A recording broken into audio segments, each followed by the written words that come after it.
Bon, bonjour à tous, donc on va faire un petit peu de taille maintenant. Alors la première des choses, si vous voulez, ce qui est très important, c'est d'avoir un sécateur en bon état. Vous voyez, ce sécateur, il a peut-être 4-5 ans, je ne sais pas exactement, mais il est toujours propre. Hein, parce qu'on peut véhiculer des maladies avec le sécateur. En plus, il doit bien fonctionner, avoir une lame en bon état, parce qu'il faut faire une taille très, très franche pour éviter les problèmes après de cicatrisation. Donc voilà. Alors là, je vais tailler un petit peu mon poirier, ce petit poirier à battre, hein, dont je vous reparlerai plus tard. Vous voyez que il y a déjà des bourgeons à fruits qui se forment. On les voit très bien. Vous en avez un petit peu partout. Alors, ce que je voulais faire ce matin, c'est simplement déjà enlever un peu, parce que la taille en verre est correctement faite, il n'y a quasiment rien à faire pour l'instant. Hein, je vais laisser. Il y a beaucoup de bourgeons à fleurs. J'en ai évalué à peu près environ 80 pour ce petit arbre-là. Donc il n'y a pas grand-chose à faire. Je vais juste couper à la moitié les prolongements de l'année. Vous voyez, celui-ci faisait à peu près 40 centimètres, ce prolongement. Donc je le taille sur un deuil à peu près à la moitié. Alors c'est un peu embêtant là, mais je vais le couper sur celui-là. Vous voyez, hein. Donc voilà. Parce que sur les arbres à pépins, les prolongements comme ça, il faut les tailler à la moitié. Alors là, je triche un peu, ça va être un peu moins, parce que je voudrais vous voyez, j'aurais voulu, je veux d'ailleurs, qu'il s'attaque, qu'on reste à peu près, voilà, pour qu'il démarre et qu'il puisse aller vers la verticale. Alors ça, c'est une palmette verrier, un peu atypique, puisque normalement, la palmette verrier, elle a pas autant de branches, elle en a 4. Et là, bah, je veux la faire à 8. Hein, tout simplement. Elle est un peu plus large. J'ai voulu m'amuser à faire ça. Voilà. Je revisiterai cet arbre au moment juste après la floraison et je regarderai à peu près ce qui s'est passé, je regarderai les branches, etc. Hein, ce qui est important, vous voyez, c'est la taille d'été, parce que la taille d'été me permet d'avoir quasiment rien à faire sur mon arbre l'hiver. Hein, l'arbre est au repos et au printemps, il redémarre en très bonnes conditions. Et là, c'est un prolongement. Je ne veux pas trop qu'un œil. C'est juste pour définitivement stopper cette branche. Alors là, nous avons un abricotier nain. Il a déjà 2 fleurs. Donc je vais, aujourd'hui ou demain, améliorer, le protéger. Hein, parce que nous sommes au mois de février. Et vous voyez, il commence à fleurir. Et bon, bah, on attend des gelées pour jeudi. Donc il est très, très important pour moi. Je vais le protéger. Je vais mettre des plastiques, tout ça, pour empêcher qu'il gèle. J'aimerais bien y goûter cette année. Alors cet arbre-là, je l'ai récupéré en fait. Il était dans une jardinerie à moitié à l'abandon et à moitié desséché. Je l'ai remis en état et voilà, il est très beau, il est couvert de fleurs cette année. Alors là, c'est un kiwi, actinidia, donc je vous expliquerai la taille de ma façon de tailler l'actinidia. Alors là, je l'ai planté l'année dernière. Alors, vous voyez, il a déjà pas mal poussé, il s'est entouré là. Alors, pour l'actinidia, c'est toute une histoire. C'est plus simple et plus compliqué qu'on vous dit. En réalité, on verra ça dans les prochaines semaines, les prochains mois.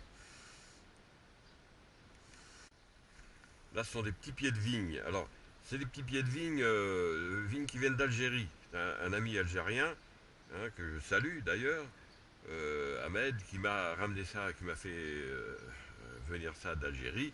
Alors, je les ai plantés en pot. Il y en a un pour un ami que je vais lui donner bientôt. Et là, c'est un que je garde. D'ailleurs, je donne le plus beau. Mais bon, c'est comme ça. Il faut toujours donner ce qu'il y a de plus beau. Alors, je laisse qu'une branche. Hein. Si vous regardez ce que j'ai expliqué sur la taille de la vigne, je laisse qu'une branche et je le laisse partir avec 2 yeux. Vous voyez.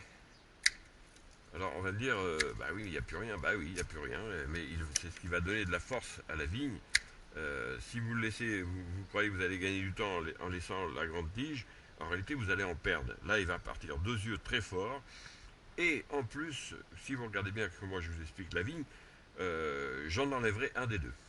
Donc en fait, il faut que ce pied de vigne se fortifie avant de le laisser s'étaler. Ça, c'est une certitude. Alors là, c'est la même histoire. C'est un peu différent pour le coup, en même temps, parce que ce pied de vigne-là, je vais le laisser en pot. Hein, j'ai envie de... J'ai mon fils qui a un très grand balcon et j'envisage de faire tout plein de pots comme ça, hein, de faire des pieds vignes, etc., etc. Donc voilà, donc je le coupe à deux yeux et là par contre je lui laisse deux branches. Et vous verrez comment ça va se développer. Alors, euh, c'est du terreau bio, hein, compatible avec l'agriculture biologique. Et j'ai remis un petit peu d'engrais complet cet hiver, et là un petit peu de corne pour le printemps. Voilà. Alors nous avons le mirabellier. Le mirabellier, il est en pleine forme. Regardez, c'est une nouvelle taille. Là, je ne vous dis pas comment j'ai fait. J'expliquerai ça par la suite. Il est couvert de fleurs, et des fleurs non seulement en haut, mais aussi en bas. Vous voyez, c'est la différence. Avec les tailles classiques où vous récupérez les fruits en bout de branche et il faut appeler les pompiers pour les cueillir. Donc là, vous avez des fleurs tout le long. Hein, et je l'ai repris en main l'année dernière. Hein, l'hiver dernier. L'hiver dernier, il y avait une haie et la haie étouffait des branches. Hein, et notamment ces branches-là, vous voyez, qui étaient encastrées dans une haie qui était large comme ça, qui allait jusque-là. Donc j'ai tout enlevé la haie, j'ai fait une petite palissade comme ça. Et cet arbre, vous voyez, alors là évidemment il n'y a rien puisque la haie étouffe et tout. Mais si vous regardez les branches du fond, et même celle-ci, vous voyez, il y a plein de petites branches annexes, secondaires, sur la charpentière, et elles sont couvertes de boutons à fleurs. Et ça va être quelque chose d'assez intéressant à voir. C'est la première année, il me faut 2 ou 3 ans pour le remettre en état, mais vous voyez déjà que cette année, s'il ne gèle pas, il va y avoir à peu près entre 25 et 30 kilos de mirabelle sur cet arbre-là. Ah, c'est mon petit pommier d'hélice d'or. Alors, le petit pommier d'hélice d'or, l'année dernière, il m'a donné 2 pommes. Hein, il avait 2 pommes, et c'est vraiment incroyable. Et du coup, je les ai mangées. Voilà, elles étaient très bonnes. C'est vraiment de la délice d'or, parce que des fois, vous savez, hein, c'est assez aléatoire. C'est une pomme que ma femme aime beaucoup. Elle est croquante. Ça met pas. C'est une pomme qui a des avantages, qui est vraiment très parfumée en fait. J'aime bien son petit parfum, son arrière-goût. Là, c'est vraiment, elle a une texture aussi qui ressemble un peu à la golden, si vous voulez, mais avec un côté rustique qui est vraiment très intéressant. Donc les prolongements, je les taille à la moitié. Hein. Vous voyez, là, il a fait des prolongements sur ces deux branches de 40 cm à peu près, sur cette branche. Donc je coupe à la moitié sur un œil. Alors là, évidemment, il faudrait un œil comme ça. Donc je triche un peu. Il faut des yeux qui partent comme ça. Hein. Et là, c'est la même chose. Vous voyez, on est à peu près à 40 cm aussi. Et je fais la même chose. Voilà. Alors pourquoi tailler les prolongements? Parce que si vous ne taillez pas les prolongements, et je vous le ferai voir dans une prochaine vidéo, tous les petits bourgeons qui sont là vont mourir parce que l'action de la sève va se concentrer sur le bout du rameau. Alors que là, comme la sève, la pompe à sève qui est le pied, elle va pousser tous les bourgeons à se développer. Si vous laissez l'arbre faire ce qu'il veut, il va toujours pousser le plus loin possible en abandonnant la croissance des bourgeons de base. Alors là, c'est une petite vigne, c'est une vigne que j'ai plantée. En fait, c'est une bouture. Je passais dans un chemin un jour, pas très loin de chez moi, et puis j'ai goûté un raisin qui était là. Et bon, il n'est pas extraordinaire, mais il a l'avantage, c'est un raisin rouge, qui est assez rare dans nos régions. Les raisins rouges mettent en général plus de temps à mûrir. Et celui-là, vous voyez, il est très bon, il est doux, il manque un peu de sucre. Bon, c'est peut-être son défaut, mais j'ai décidé de faire une bouture. Et donc, vous voyez, ça fait la deuxième année, et voilà, il est magnifique. Alors là, le prolongement, la vigne, c'est pareil. Il ne faut pas la laisser s'allonger trop. Là, c'est pour construire une structure. En fait, je ne vais pas me casser la tête. Je vais faire une structure verticale. Une structure verticale. Quand il arrive en haut, je laisserai partir les coursons comme ça. Et puis voilà. Donc, je ne laisse pas, comme de bien entendu, toute la tige. Je la coupe à peu près à la moitié. Et je la coupe là, et voilà. Donc, vous voyez, c'est pas compliqué.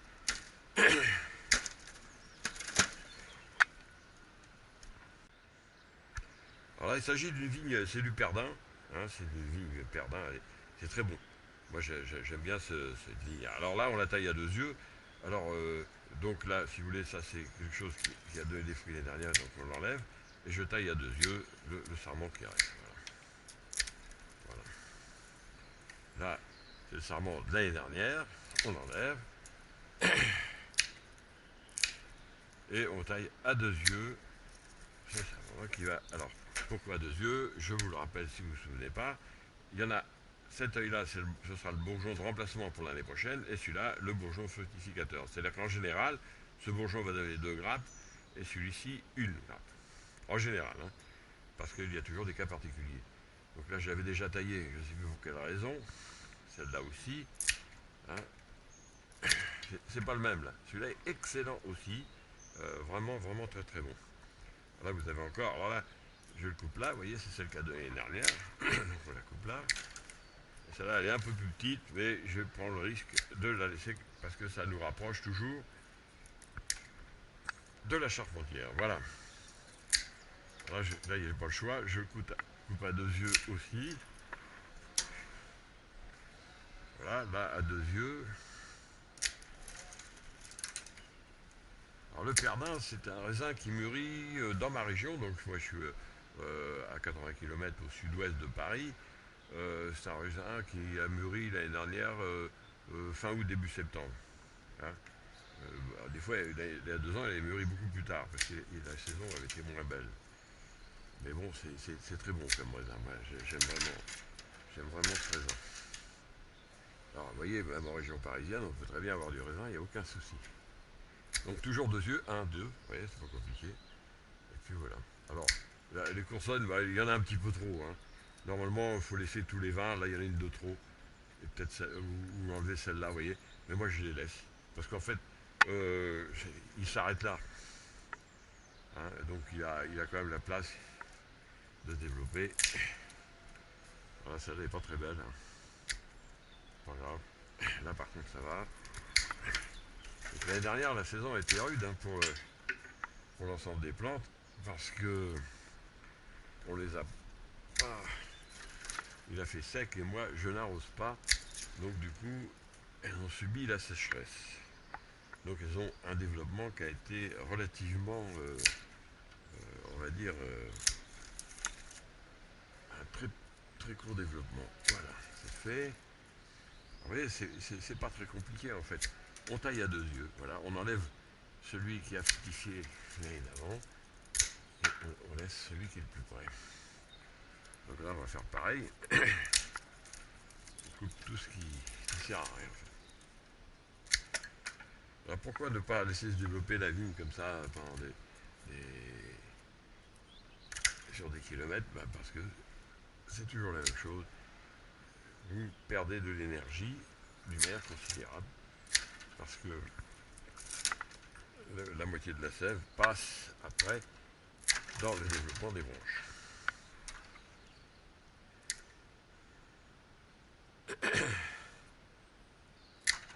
Voilà.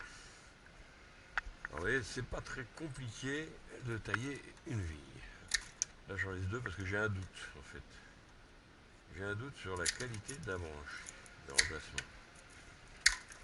Voilà, elle a un peu souffert, on va dire.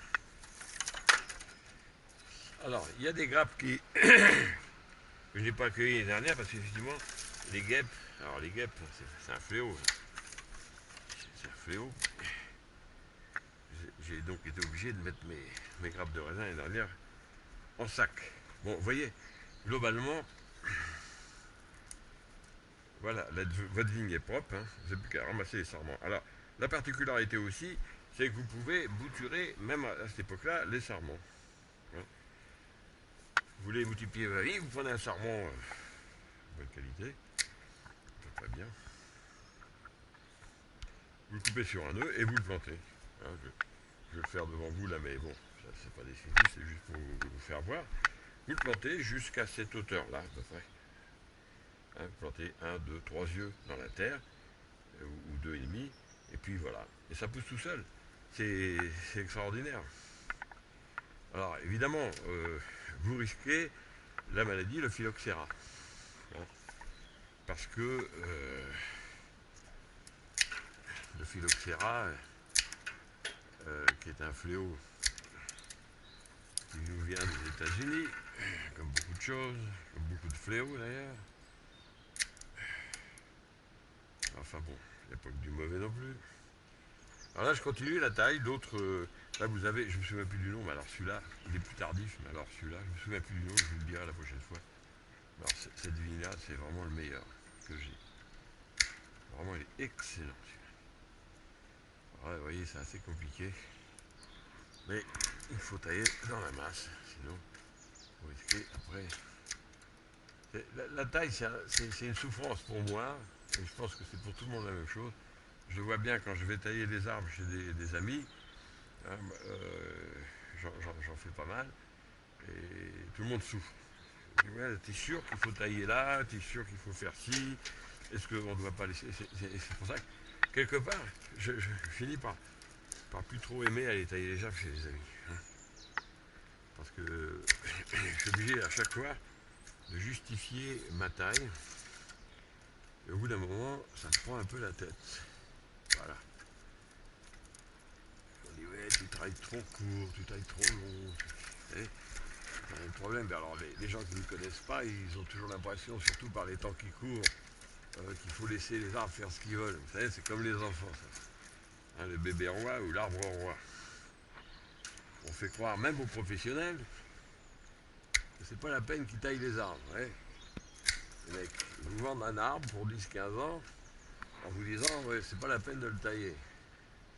Ça, vous économisez la main-d'œuvre, et patati et patata. En réalité, vous avez des rendements débiles. Un bon tailleur, il va tailler un sacré paquet d'arbres dans la journée, hein, c'est moi qui vous le dis. Et vous voyez, après, alors sur ces arbres, l'année dernière, j'ai récupéré quand même, je ne sais plus, une centaine de grappes de raisin, je crois, si ma mémoire est bonne. Alors, ouais, j'ai encore les...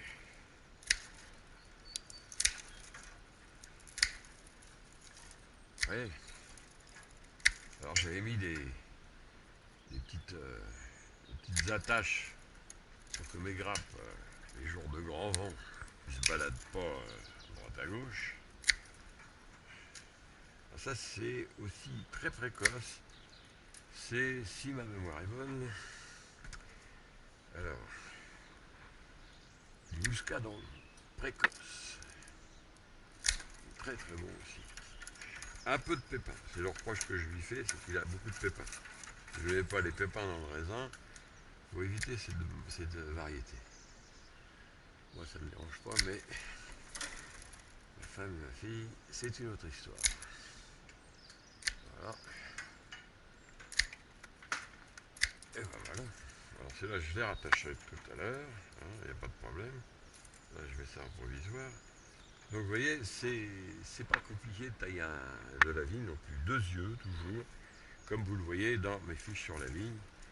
Et voilà, voilà, voilà. Ouais, bien vous retrouverez tous les renseignements que je vous ai donnés sur mon blog, hein, les secrets de la taille des arbres fruitiers, des compléments, des renseignements, des astuces, etc.